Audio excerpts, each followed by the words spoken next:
Good morning. How are you? Well, interesting week. Our cinemas are still open, though now we have to wear masks and have our temperatures taken before they'll let us in.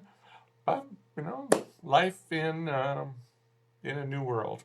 So there are three films. Oh, there's actually more than three films.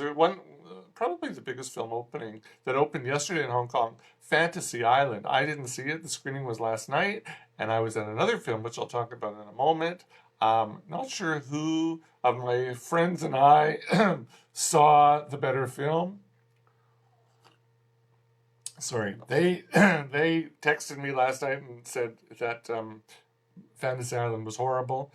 Um, the film I saw, an Indian film called Newwz, Newwz, Newwz, wasn't much better.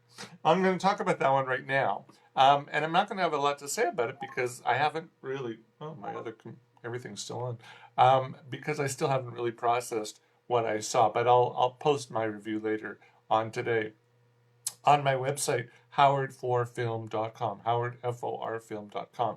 Now, Newwz, I'm going to caption as crass rich Indians. This is a story about an Indian couple who are living in an upscale apartment in Bombay.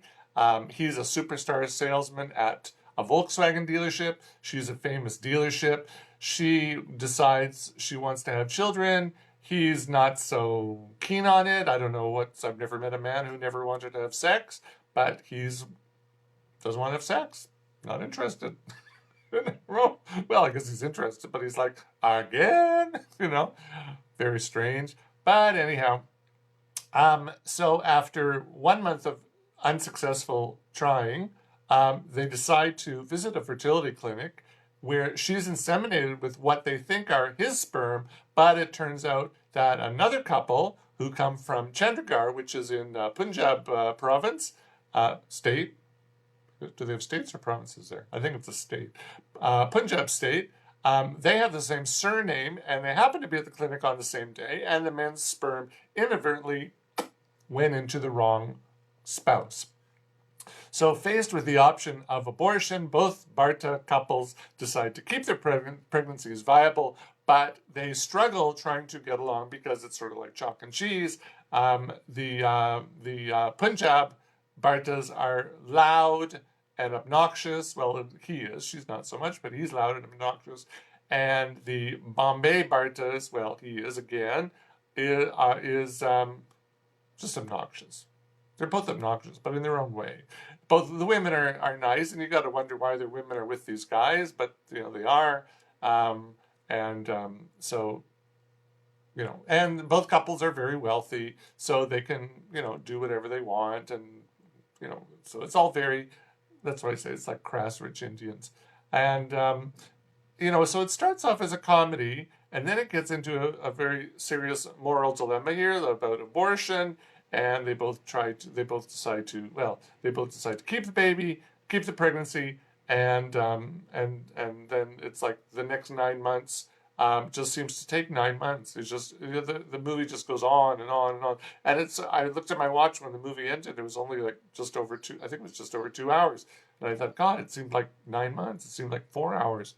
It was, and of course, being an indie movie, there's lots of music and lots of dancing. I didn't think that the dance sequences were that great. I've seen far better in Bollywood films. I don't see a lot of Bollywood films, but this is really a garbage movie. So it's called Newwz, Newwz. As I said, I don't know whether I saw the better movie last night or my colleagues saw the better movie when they saw Fantasy Island, but none of us were impressed with it. All right, next film. Now it gets better. The next film I saw, where is it now? I gotta find it.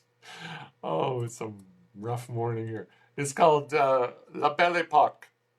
It's a French film, and very interesting. It's a high concept film. Now, if you know your history, La Belle Époque was a period of time that was named after it ended. Actually, it wasn't I don't know. Do they name eras? Well, I suppose they named Victoria, the Victorian era during Victoria's reign, but I guess they didn't. Maybe they didn't even name it until after she died. I don't know.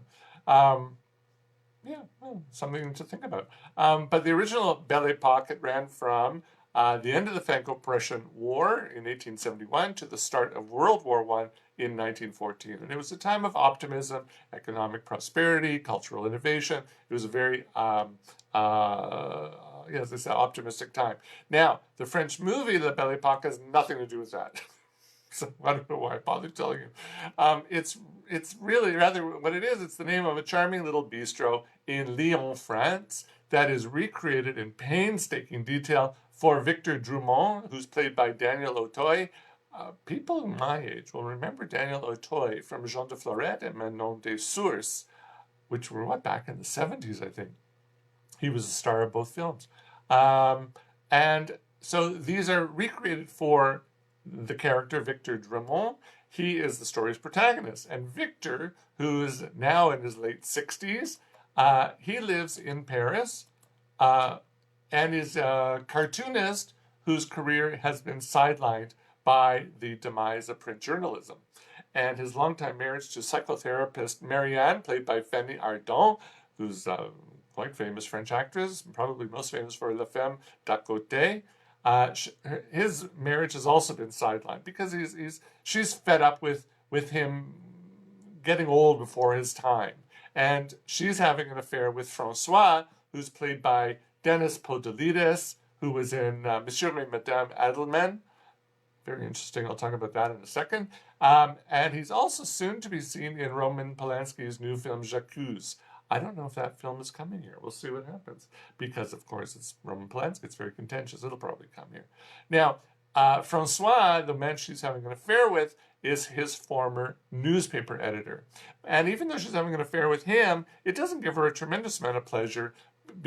And we see that as she straps on a VR headset whenever she has sex with him. So she's finding pleasure, but maybe not in the traditional way. Now, through their son, Victor meets Antoine, played by Guillaume Canet. Guillaume Canet was in Sink or Swim. He was also in The Program, the Lance Armstrong biopic. And he owns a company that stages elaborate historical reenactments for well-heeled clients who want to go back in time. Now, I'd say think of like the TV show Westworld, but on a much smaller scale and using real actors instead of androids. And that's sort of what he does. It must be terribly expensive, and when you think about it, highly improbable. But anyhow, given all the all expenses paid opportunity to choose a time to go back to for one evening, Victor decides to return to 1970s Lyon when he met Marianne for the first time. Wow, I'm so dry today. So when he met Marianne for the first time. Now, Antoine, he builds this elaborate production based on Victor's memories, and he casts his on-again, off-again girlfriend, Margot, played by Doria Tillier, who is also in Monsieur et Madame Adelman, to play the young Marianne.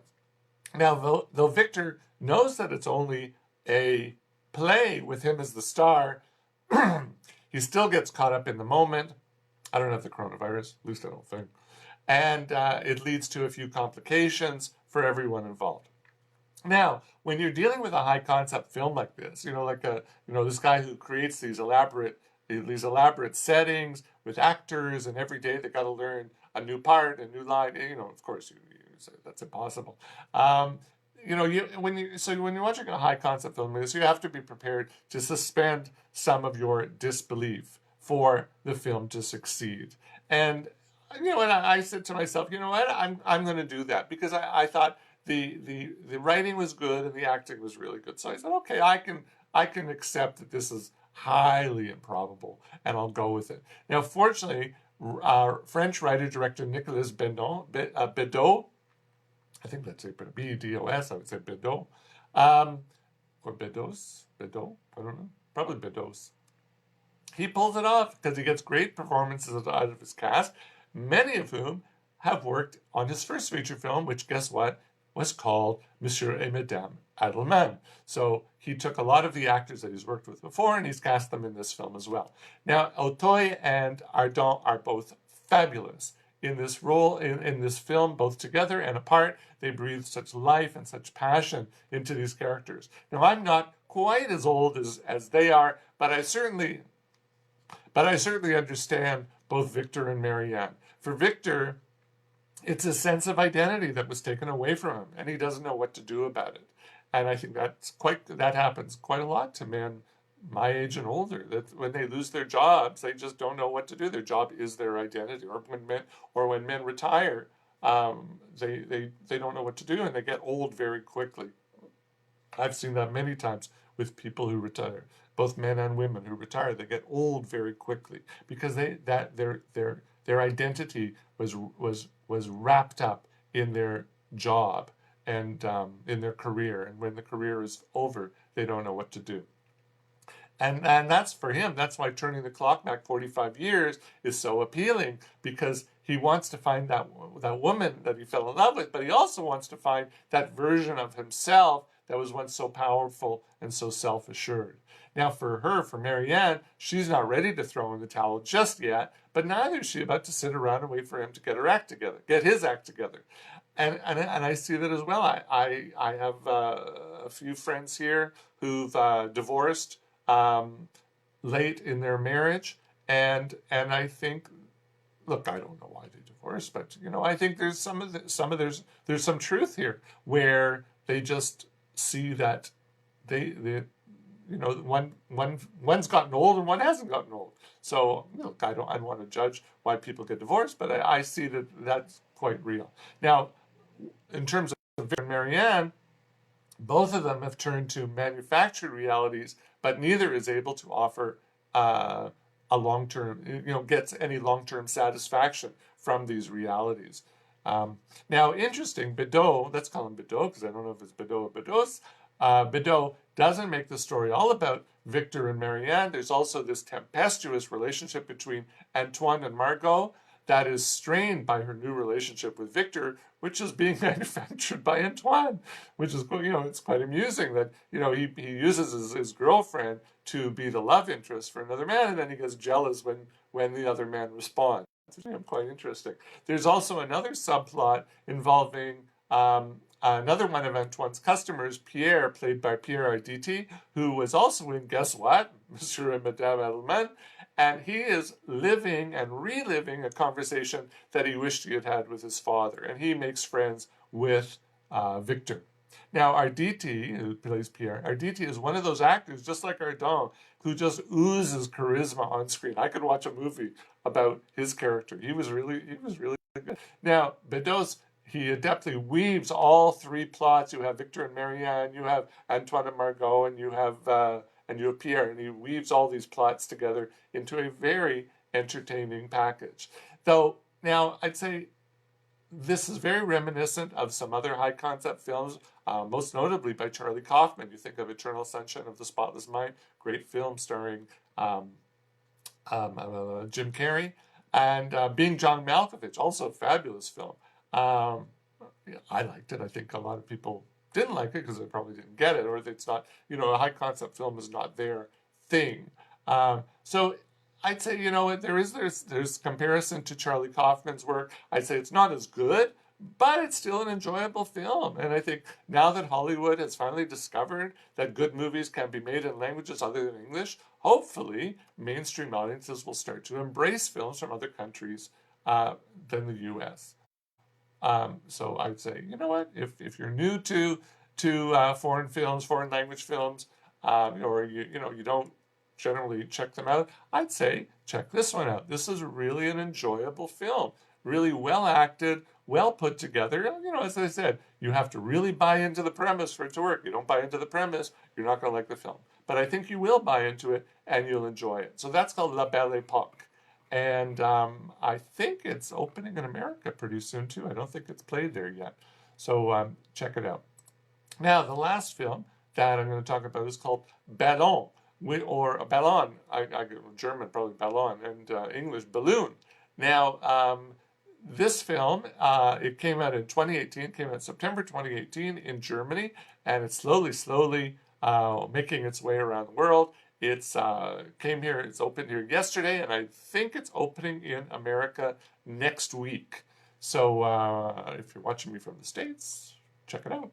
Okay, now this is a story. It's based on a true story that happened on September 16th, 1979, although it culminated on September 16th, 1979, and I remember this, when two East German families risked life and limb by sailing a hot air balloon that they had secretly built in the basement of one of their homes, and they sailed this to freedom in the West. And this daring story, if this sounds familiar, this daring story, which is now called the East German Balloon Escape, it was made into an English language film by Disney in 1982. And the film is called Night Crossing. It starred John Hurt, Jane Alexander, Beau Bridges, and Glynis O'Connor. I think I remember seeing it. Now, surprisingly, for a German story, it has never had a German language treatment until now. So interesting that the Germans didn't touch this story for 30 odd years, So, 29 years, Yet the Americans did. Strange. Now, the story is we have Peter Strelzik, who's played by Friedrich Mucke. People who see German films would know him from Mahler on the Couch.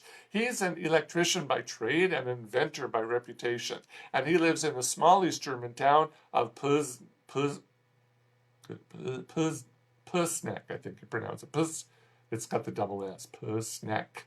So it's sort of a southeast part of Germany. In the old DDR, it would be southern Germany, southern East Germany. So he lives in this town along with his wife Doris, who's played by Carolina Schruch, and their teenage son Frank, played by Jonas Holdenrieder, and younger son Fischer, played by Tilman Döbler. I've never seen the others before, so I don't know who they are. Now, he and his best friend Günther Wetzel, played by David Cross. Now, him I know because he's been in a few English language films. He was in Race, the film about Jesse Owens. He was in The Reader, the Oscar-winning film by, I think, didn't Sam Mendes do that one film? But it stars Kate Winslet. I think she won an Academy Award for that film.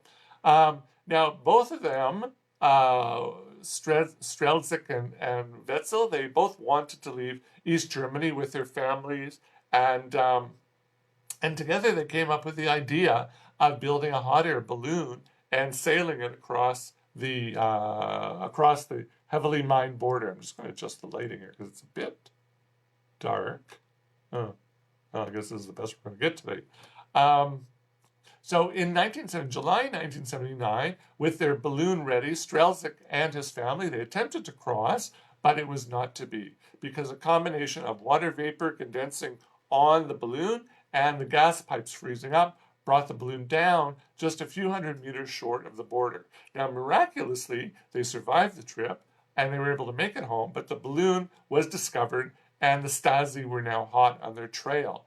And with no time to waste, the Strelzik and the Wetzels, they made a new balloon and a better designed balloon, and they sailed it to freedom 2 months later. That's the story, and that's the real story, and that's the story of the movie. Now, as I said, I'm pretty sure I saw the Disney version when it came out, but I'll be darned if I can remember it. I mean, I certainly knew the story, but then I remember when it happened. If I did see the Disney version, I don't think it was anywhere near as nail-biting as this movie, Balloon, is. Director Michael Bully Herbig, who's better known for his comedy work than for his serious films, he's done a great job evoking the palpable fear of the time when absolutely no one could be trusted to keep a secret. Stasis were everywhere, and anything that seemed to be out of the ordinary was reported to the police. Now, even though the ending is no surprise, like I said the ending here because, look, public knowledge. Herbig and his fellow screenwriters, they throw in a few well-timed twists and turns. Okay, one of them was, we've seen it in many movies before, so it wasn't so exciting, but it was, it was good. And as the Strelziks and the Wetzels, they stay barely one half step ahead of the Stasi to get their balloon made and into the air. And it's a bit of a miracle that they weren't caught, as it seems from the movie that the Stasi could have solved the mystery of the first balloon much earlier than they did. And it's hard to imagine that they were incompetent. I think they were just lazy. But I think, they had they worked a little bit harder or a little bit more diligently, they could have figured it out much earlier than they did. Now, unfortunately, in the interest of keeping the film's running time close to 2 hours, many parts of the real story are shunted aside.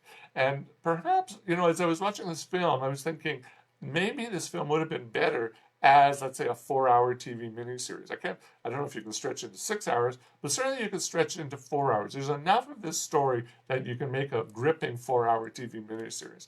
So I thought, oh, well, it isn't, given what we got a 2-hour movie. I think it does a good job. It's certainly an entertaining film. You're really going to be, nervous for the two families and excited when they do reach the West.